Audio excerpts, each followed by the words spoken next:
ቤተሰቦች እንግዲህ ዛሬ ከቤት ወጥቻለሁ ማለት ነው። ዛሬ እንግዲህ ፓስፖርት ሊታደስ ከሄደ ወራታትን አስቆጥሯልና ምንም ነገር የለም። ስለዚህ የተሰጠው የጊዜ አዋጅ ሳያልፍ ፓስፖርቱ ታድሶ መምጣት አለበት። ለምንድን ነው ያልጠየቅሽው ብሎ ሰውዬ አሁን ለመጠየቅ እየሄድኩ ነው ማለት ነው። ምክንያቱም ካለመናገር ደጃዝማችነት ይቀራል ይባላል አይደል? ስለዚህ ዛሬ እንግዲህ ለምንድን ነው ይሄ ወይስ ሶሻል ሚዲያ ላይ እንደሚወራው ፋይዳ የሚባል መታወቂያ የሌለው ሰው ፓስፖርቱ ታድሶ አይመጣም ወይስ ምንድነው ምክንያቱ የሚለውን ጠይቄ እመጣለሁ ማለት ነው። ውድ ቤተሰቦቼ ለቻናሌ አዲስ የሆናችሁ ቻናሌን ሰብስክራይብ፣ ሼር፣ ላይክ አድርጉልኝ። ወደ ጅዳ ቆንስላ ኤምባሲ እየተቃረብን ነው። እውነት ለመናገር የኔ የስራ ቦታዬ በጣም ሩቅ ነው። እኔስ ግን አሁን እየተዳረስን ነው ማለት ነው።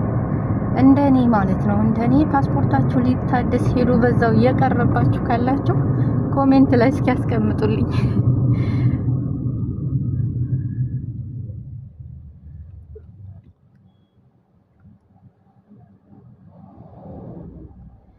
ኮሜንት ላይ ማለት ነው። አረኛም እንደዚህ ነው ጠይቀሽ ነይ ምን ተባልሽ ብላችሁ ኮሜንት አስቀምጡልኝ። በሰላም እንድመለስ ደግሞ አምላካችሁን ለምኑልኝ ማለት ነው። እውነት በጣም ነው የምፈራው እኔ ሀቂቃተን ማለት ነው። እና ውድ ቤተሰቦቼ ሰላም ይመልስሽ አዩዬ እያላችሁ ዱአ አድርጉልኝ። እኔ በጣም እፈራለሁ ውጭ መውጣት ማለት ነው። አይታወቅም አጋጣሚና ለዛ ነው የምፈራው።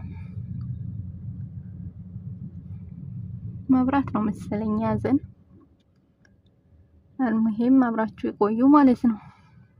ጅዳ በረፋድ እንግዲህ እቺን ትመስላለች ሀባይቦቼ ውዶቼ ማለት ነው። ያው ረፈድ ስላለ ብዙ እንትን የለውም፣ ዛህማ የለውም። ምክንያቱም ትምህርት የለም የኢጃዛ ሰዓት ነው